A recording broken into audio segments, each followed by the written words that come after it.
உலக நாடுகளின் கவனம் உக்ரைன் மற்றும் மத்திய கிழக்கின் மீது திரும்பியுள்ள நிலையில் ஆப்பிரிக்காவின் சூடான் நாடு கடந்த 4 ஆண்டுகளாக ஒரு மிக கொடூரமான உள்நாட்டுப் போரில் சிதைந்து போய்க் கொண்டிருக்கிறது.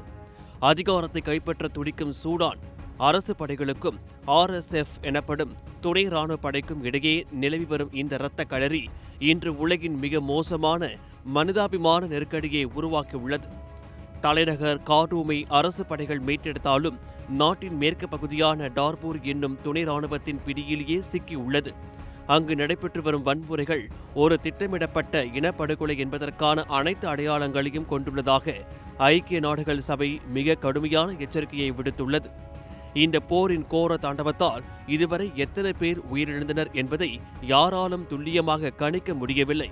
குறைந்தது 61,000 முதல் பல லட்சம் பேர் வரை கொல்லப்பட்டு இருக்கலாம் என்று அஞ்சப்படுகிறது.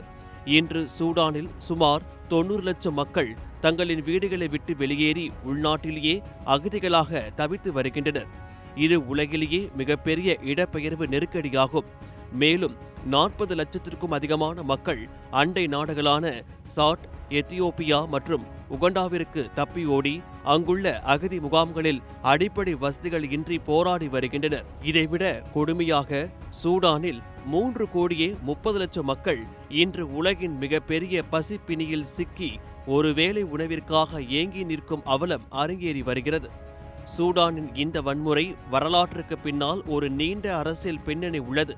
1956இல் எகிப்து மற்றும் இங்கிலாந்தின் பிடியில் இருந்து சுதந்திரம் பெற்ற சூடான் ஆரம்பத்தில் இருந்தே வடக்கு மற்றும் தெற்கு பகுதிகளுக்கு இடையான மத மற்றும் இன மோதல்களால் பிளவுபட்டு இருந்தது.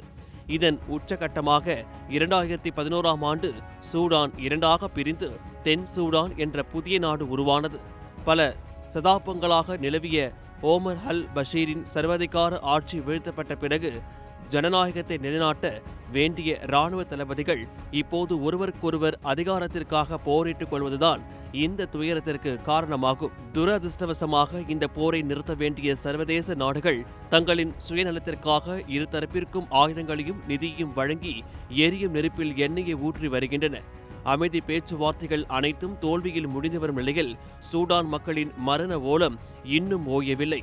உலகின் மிகப்பெரிய மனிதாபிமான பேரழிவை சந்தித்து வரும் சூடான் நாட்டு மக்களின் நிலையை பறைசாற்றும் இந்த செய்தி உலக நாடுகளின் மனசாட்சியை தட்டி எழுப்பும் என்று எதிர்பார்க்கப்படுகிறது.